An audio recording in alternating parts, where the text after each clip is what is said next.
오늘 함께 은혜 받으실 하나님의 말씀은 신약성경 요한계시록 4장 1절로부터 11절의 말씀입니다. 요한계시록 4장 1절로부터 11절의 말씀, 제가 가진 신약성경 403면에 있습니다.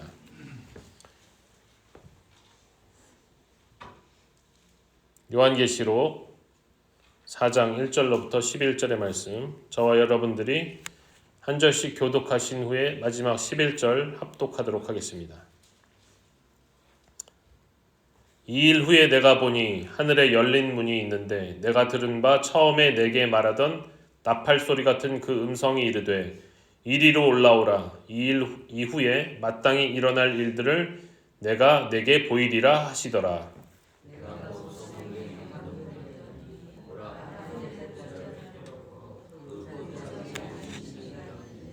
앉으신 이의 모양이 벽옥과 홍보석 같고 또 무지개가 있어 보좌에 둘렸는데 그 모양이 녹보석 같더라.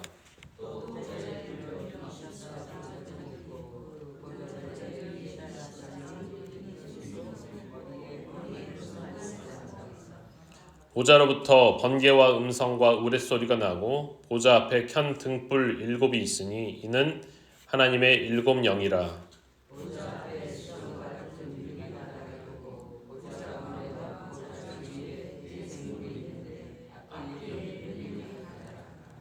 그 첫째 생물은 사자 같고 그 둘째 생물은 송아지 같고 셋째 생물은 얼굴이 사람 같고 그 넷째 생물은 날아가는 독수리 같은데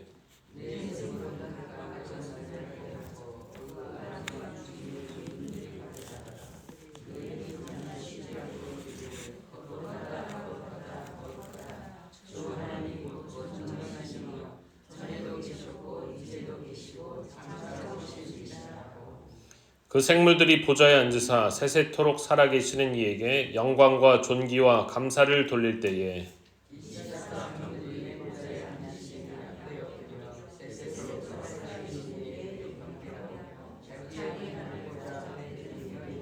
다같이 우리 주 하나님이여 영광과 존귀와 권능을 받으시는 것이 합당하오니 주께서 만물을 지으신지라 만물이 주의 뜻대로 있었고 또 지으심을 받았나이다 하더라.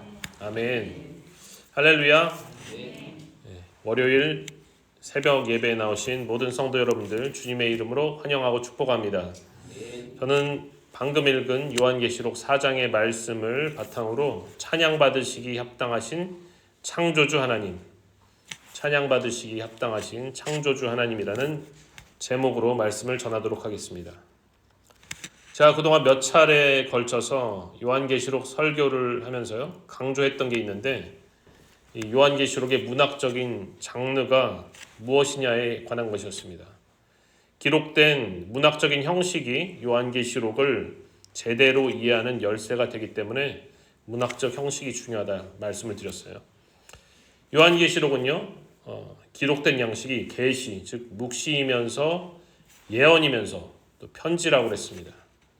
근데 오늘 4장은 요한계시록 1장 1절에서 요한이 이야기했던 이 요한계시록의 기록 목적 중에서 맨 첫 번째 것, 바로 예수 그리스도의 계시, 묵시가 다시 한번 등장하는 장면이다라고 말씀드릴 수가 있겠습니다. 묵시라는 것은 잠잠할 목자에다가 보일 시자, 그래서 한자 그대로 감추어진 것, 잠잠했던 것을 드러낸다 이런 뜻이 있다고 그랬습니다.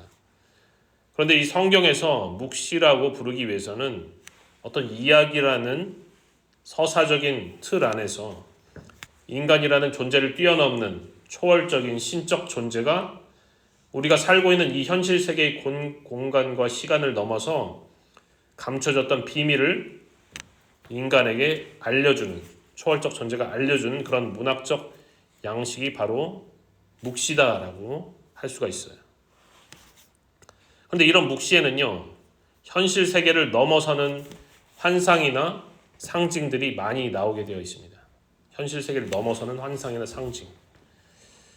다시 말해서요 이 요한계시록은 현실의 세계와 또 현실 너머의 세계를 왔다 갔다 하기 때문에 조금만 포인트를 놓치면은 도대체 무슨 이야기를 하는지 감이 잘 안 잡힐 수가 있고요.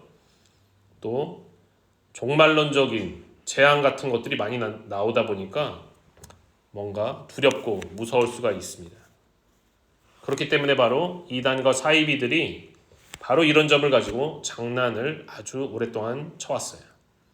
사람들이 가지고 있는 두려움을 이용해서 심리적으로 세뇌를 시키는 것입니다. 이것이 비단 어제 오늘의 일이 아니고 거의 성경이 기록되던 그 당시부터 있었던 일이에요. 아주 역사가 오래됐습니다.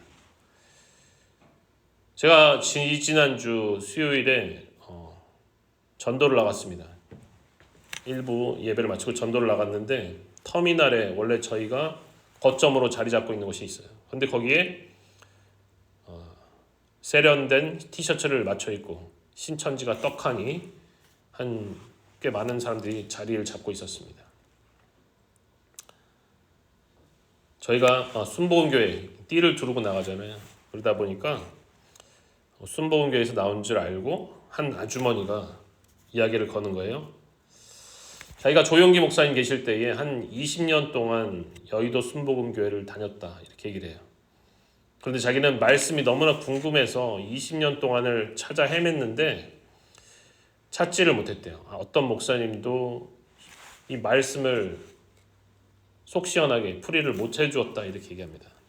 그러다가 방황을 하고 있었는데 드디어 이곳 신천지 교회에서 말씀을 다 깨닫게 되었다. 저에게 이렇게 자랑스럽게 이야기를 하는 거예요. 그래서 그 아주머니한테 제가 물어봤습니다. 도대체 왜 여의도 순복음교회를 다니다가 신천지로 옮긴 것이냐 물었더니 낚시를 물었구나 이렇게 생각했는지 옳거니 하고 제 앞에서 성경을 막 이야기를 합니다. 이런저런 이야기를 하다가 제가 한두 마디를 던졌어요. 야, 너희 신천지 이만희 총재는 14만 4천 명 모이면 재림 일어난다고 그러지 않았냐? 제가 물어봤습니다. 그랬더니 그 옆에서 자기들끼리 이야기하고 있던 젊은 남자애들이 갑자기 저한테 와서 둘러쌉니다. 그리고 자기도 신학을 10년을 했대요. 그래서 어디서 신학을 했냐 했더니 신천지에서 했대요. 10년을. 근데 제가 저한테 그런 말은 도대체 어디서 들었냐. 직접 이만희한테 들은 건 아니지 않느냐 막 그러더니 어디서 짜깁기 된 영상이나 뉴스를 듣고 이야기하는 거냐 이렇게 준비된 방어 태세를 취하기 시작했습니다. 그래서 이제 성경을 가지고 점차 대결이 되다가 어디까지 갔냐면 요한복음에 나오는 보혜사 문제까지 가게 되었어요. 진짜 창세기부터 계속 가다가 보혜사 문제까지 가게 됐어요. 제가 물어봤어요. 그 아주머니한테 첫 번째 보혜사가 누구냐 이렇게 물어봤더니 예수님이래요. 첫 번째 보혜사가. 그래서 맞다. 그거는. 그러면 또 다른 보혜사가 나오는데 또 다른 보혜사가 누구냐 그랬더니 머뭇머뭇대요. 여러분 우리는 또 다른 보혜사가 누구라고 알고 있습니까? 성령님이죠. 네. 성령님이잖아요. 요한복음 14장 26절에는 보혜사 곧 아버지께서 내 이름으로 보내실 성령 이렇게 직접적으로 친절하게 기록해놨습니다. 성령인 거 다 알고 있어요. 그런데 제가 그 아주머니한테 보혜사가 또 다른 보혜사 누구냐라고 했는데 뭐라고 대답했냐면 말씀이래요. 보혜사가. 그래서 무슨 엉뚱한 소리를 하고 있냐. 또 다른 보혜사는 성령이지 어떻게 말씀이 되느냐 제가 지적을 했는데 근데 신천지 이 사람들이 보혜사를 얼버무리는 이유가 있습니다. 보혜사를요. 신천지에게는 보혜사가 이만이기 때문이에요. 그렇기 때문에 성령이라고 과감하게 답을 못해요. 그래서 제가 얘기했습니다. 또 다른 보혜사는 분명히 성령이지 이만희가 아니다 이렇게 이야기했습니다. 저 나중에 죽을지도 모릅니다. 신천지한테 잡혀서 제가 공격했기 때문에. 그랬더니 이제 저랑은 더 이상 이야기가 안 될 것 같다 이렇게 피해버리더라고요. 하여튼 이단들은요. 오랫동안 이 요한계시록을 사람들을 미혹하고 속이는 용도로 사용을 해왔습니다. 그래서 우리가 모든 성경을 다 잘 알아야겠지만 특별히 이 요한계시록을 자주 접하면서 잘 알아야 될 필요가 있는 거예요. 자, 오늘 그래서 요한계시록 2장과 3장에서는 소아시아의 7교회에 주는 실제적인 편지였습니다. 형식이 편지였는데 예수님의 예언의 말씀으로 그 교회가 처했던 현실적인 문제를 다루었었어요. 그런 다음에 오늘 4장부터 시작되는 거, 4장과 5장에서는 요한의 환상이 나옵니다. 요한의 환상. 새로운 그림을 보여주고 있어요. 근데 우리가 궁금할 수가 있습니다. 왜 이렇게 갑자기 일상의 현실에서 벗어나서 우리 눈으로 볼 수 없는 천상의 세계를 보여주는 것일까? 이게 궁금할 수가 있는데 여기에는 다 의도가 있고 목적이 있다는 것입니다. 의도가 있고 목적이 있다는 거예요. 이 계시의 목적, 묵시의 목적은요. 지금 우리 눈에 보이는 세상, 우리가 눈으로 볼 수 있는 이 세상 현실의 너머에 진짜로 역사를 주관하시는 하나님이 온 세상을 다스리신다. 온 세상을 진짜로 다스리고 계신다. 역사를 주관하고 계신다라는 그런 희망을 믿는 자들에게 알려주고자 하는 것입니다. 구체적으로요. 이 요한계시록이 기록되었을 당시인 1세기 후반의 상황을 본다면 그 당시 세상은 로마 제국이 지배를 하고 있었어요. 그리고 로마 제국의 황제는 거의 하나님으로 취급받는 거예요. 거의 신과 같은 존재로서 황제가 스스로 우상 숭배의 대상이 되던 시절이었습니다. 다시 말해서 이 로마를 거치지 않고서는 하나도 아무것도 할 수 없는 그런 시대였고 황제 숭배를 거부했다가는 어떤 불이익을 당할 줄 모르는 그런 시대에 그래서 사람들이 눈으로 보기에는 마치 그것이 다인 것 같고 괜히 내가 예수 그리스도를 믿는 신앙을 고수하려다가 핍박이나 당하기 딱 좋은 그런 시대였다는 것입니다. 그러나 성경은 분명하게 말씀하고 있어요.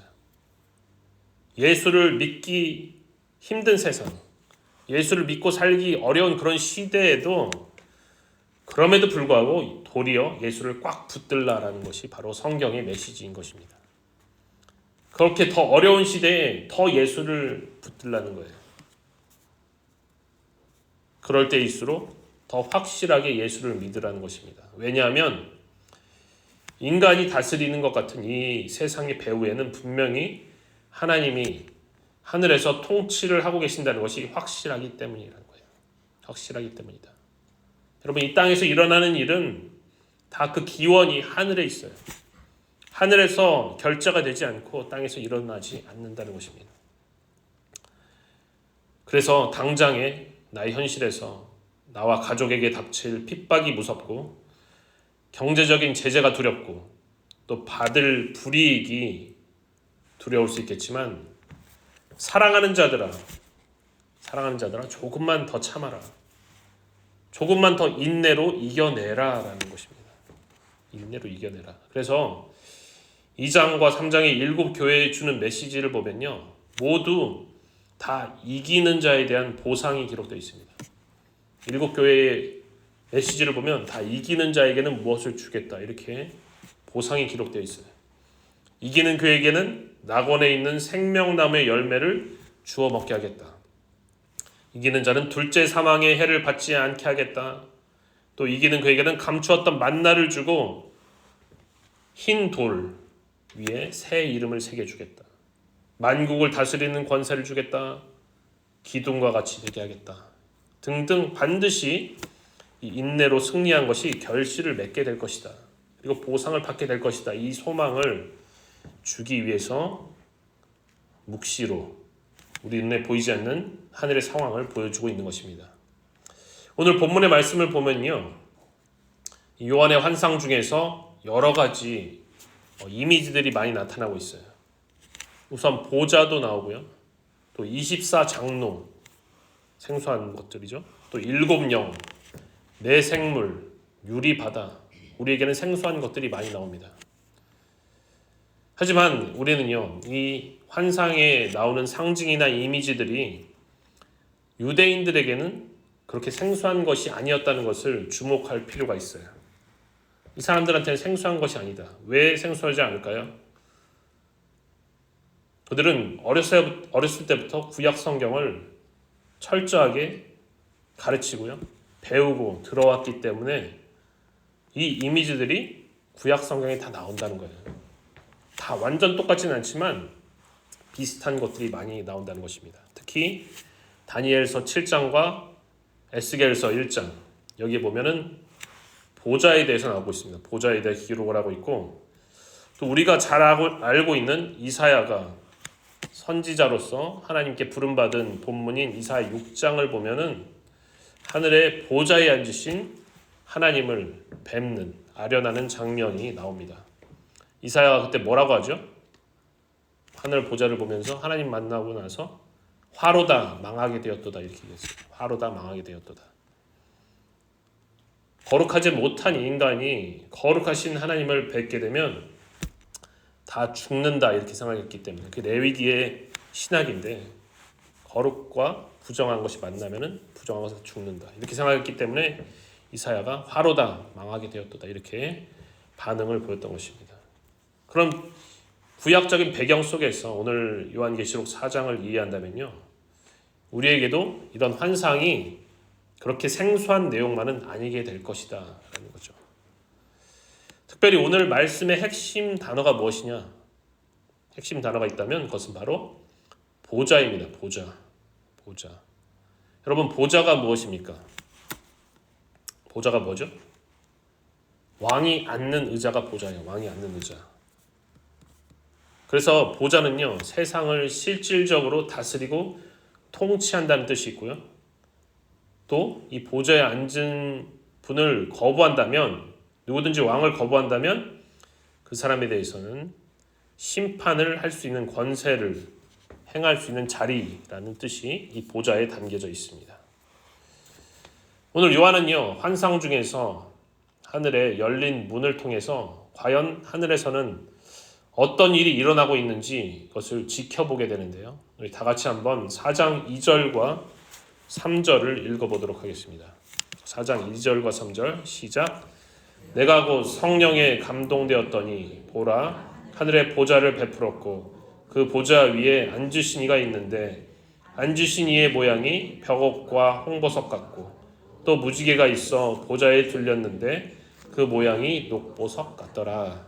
아멘. 요한이 성령에 감동되어서 봤더니요 하늘에 왕의 보좌가 가운데 딱 있는 거예요. 그리고 그 보좌에 앉으신 분이 계십니다. 근데 누구라고 직접적으로 이야기를 안 해요. 하지만 앉으신 이의 모양을 보니까 보석 중에서도 가장 귀하다고 여겨지는 벽옥과 홍보석 같고 그 보좌 주위에는 녹보석 같은 무지개가 둘려져 있었다. 이렇게 이야기를 하고 있습니다. 우리는 다 알죠. 누가 계신지? 누가 보좌에 앉아 계십니까? 하나님이 앉아 계신 거죠. 근데 하나님이 모습을 표현하는데 가장 귀한 보석 같은 분으로 묘사하는 것이 요한으로서는 자기가 표현할 수 있는 최선의 방법이었던 거예요. 최선의 방법. 물론 이것은 디모데전서 6장 16절에 나오는 이미지를 갖고 온 것일 수도 있는데 어쨌든 자기가 표현할 수 있는 최선의 방법. 보석 같은 분이라는 거예요. 보석 같은 분. 근데 여기서 모양이 녹보석 같은 무지개가 그 보좌 주위에 둘렸다. 이것은 무엇을 연상하게 해주냐면요. 자연스럽게 창세기에 나오는 노아의 홍수 사건을 기억나게 해주는 것입니다. 무지개 하면은 노아의 홍수 사건이 기억나요. 다시는 물로 심판하지 않겠다고 하면서 약속의 증표로 무지개를 주셨는데 그게 보좌에 둘려있다. 이것은 이 보좌에 앉아 계신 분에게는 모든 심판의 권세가 주어져 있다라고 우리가 해석을 해볼 수가 있는 거예요. 이 무지개가 둘려져 있다는 것은 이 보좌에 앉으신 분이 심판의 권세를 가진 분이다. 이것을 알 수가 있는 거예요. 이 보좌에 대한 환상이 나온 다음에 원래 순서상으로는 4절에 24장로가 나오고 그들이 보좌가 나오는데 근데 오히려 보좌에 가까운 선 누가 더 가까이 있느냐 보면 4장 6절에 나오는 네 생물이 하나님의 보좌 가운데와 보좌 주위 즉 보좌 바로 앞에 위치해 있다는 것을 알 수가 있습니다. 보좌에서 가장 가까운 곳에서 일하고 있는 것이 바로 네 생물이라는 거예요. 이 네 생물은 각각 사자와 송아지와 사람의 얼굴과 독수리의 모습을 하고 있는데 이게 과연 무엇인가? 지금까지 역사적으로 수많은 해석이 있어 왔는데요. 현대의 신학자들은 그 모습만 보면 바로 에스겔서 1장에 나오는 네 생물 천사들인 그룹과 관련이 있다. 이렇게 해석을 하고 있고 또 거룩하다 거룩하다 거룩하다 이렇게 네 생물들이 외치는데 이 모습에서는 이사야서 6장 2절과 3절에 나오는 스랍 천사들과도 관련이 있다. 이렇게 해석을 합니다. 확실한 것은 이 네 생물은 천상적인 존재예요. 인간의 모습은 아니기 때문에 천상적인 존재가 틀림없고 하나님을 가장 가까이서 보위하는 어떻게 말하면 피조물들을 대표하는 존재들인 것입니다. 이 네 생물이 각각 6날개를 가지고 있는데 여기서 주목해야 될 점이 있어요. 모습 중에서 주목해야 될 점은 안과 주위에 눈이 가득하다라는 것입니다. 눈이 가득하다. 여러분 눈은 지켜본다는 거죠. 지켜본다. 살펴본다는 뜻입니다. 눈이 가득하다는 것은 이 세상에서 일어나는 일들에 대해서 마치 요즘에 곳곳에 CCTV가 있는 것과 같이 안과 밖에 눈이 가득해서 하나도 상황을 놓치지 않는다는 거예요. 하늘에서 다 지켜보고 있다는 것입니다. 우리 현실 세계에서 하나님을 대적하고 범죄하는 것들에 대해서 놓치지 않는다는 거예요. 또 그와 반대로 하나님의 뜻에 합당하게 살기 위해서 고난과 핍박과 역경을 다 인내하면서 살아가는 하나님의 백성을 향해서도 하나님의 최측근 일꾼들이 그 수많은 눈으로 한시도 쉬지 않고 다 지켜보고 있다는 것을 상징하는 것입니다. 이것이 얼마나 우리에게 위로가 되고 소망이 되는 말씀인지 모르겠어요. 얼마나 위로가 되고 소망이 되는 말씀인가. 하나님과 복음 위에서 수고하는 것을 하나님은 다 알고 계시고 한편으로는 우리의 범죄가 저지를 때 우리가 범죄를 저지를 때 그것을 안타까워하시며 회개하기를 원하시며 또한 우리를 향해서 악한 자들의 행위가 있다면 악인들의 행위가 있다면 그것도 다 지켜보고 계시기 때문에 얼마든지 억울한 것을 신원하여 주시고 풀어주실 수 있다는 것을 이 눈이 이야기해주고 있는 것입니다. 하나님의 보좌를 둘러싼 24개의 보좌에 앉은 24장로는 그럼 또 무엇을 의미하는 것일까요?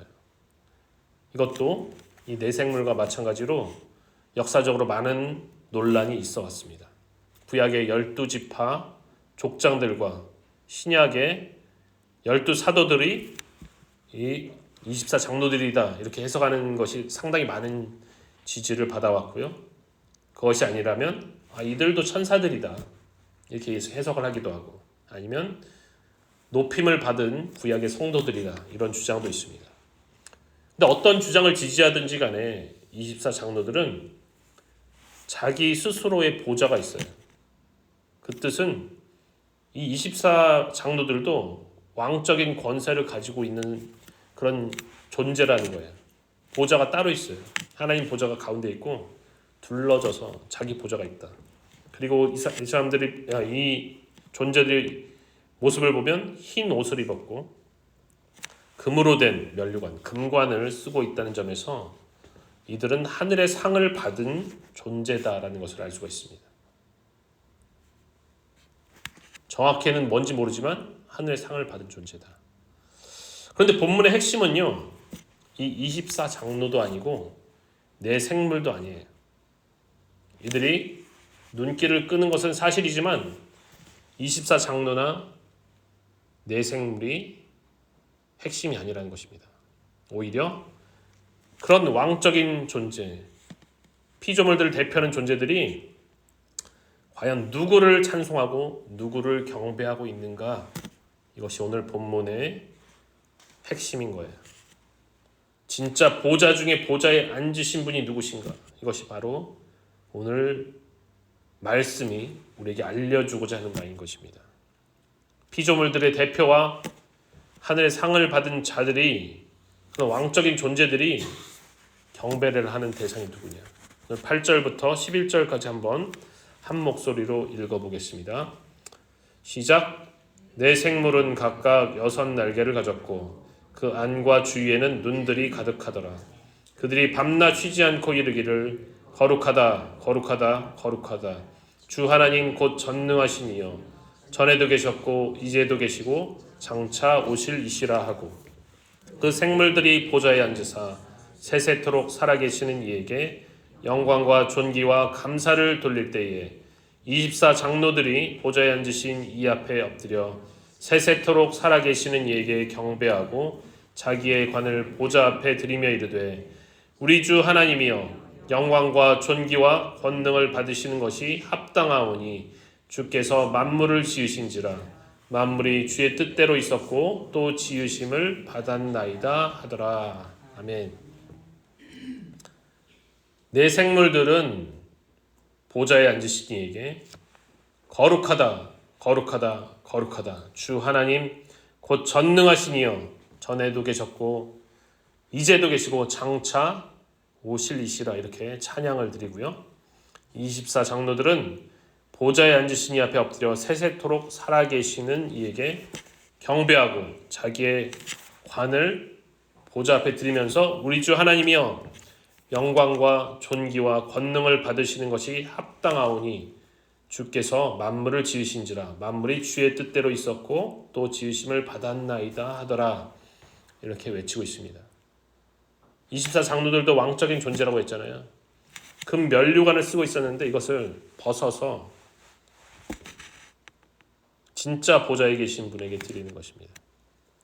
그래서 아까 우리가 드렸던 찬양, 면류관 벗어서 주 앞에 드리는 거예요. 내가 왕이 아니라 진정한 왕은 하나님이시다라는 것을 보여주는 것입니다. 결국에는 모두 다 하나님을 찬양하고 있다는 거예요. 모두 다 하나님을 찬양하고 있다. 이것이 오늘 말씀의 핵심인 것입니다. 사랑하는 성도 여러분, 우리를 포함해서 모든 피조물들은 다 이렇게 한 분이신 하나님을 찬송하기 위해서 지음을 받았다는 것을 믿으시기 바랍니다. 다 한 분이신 하나님을 찬송하기 위해서 지음을 받은 거예요. 우리의 창조의 목적은 하나님을 찬양하는 것입니다. 한 분이신 하나님은요, 창조주이시기 때문에 모든 영광과 존귀와 권능을 받으시기에 합당하신 분이라는 것입니다. 창조주이시기 때문에.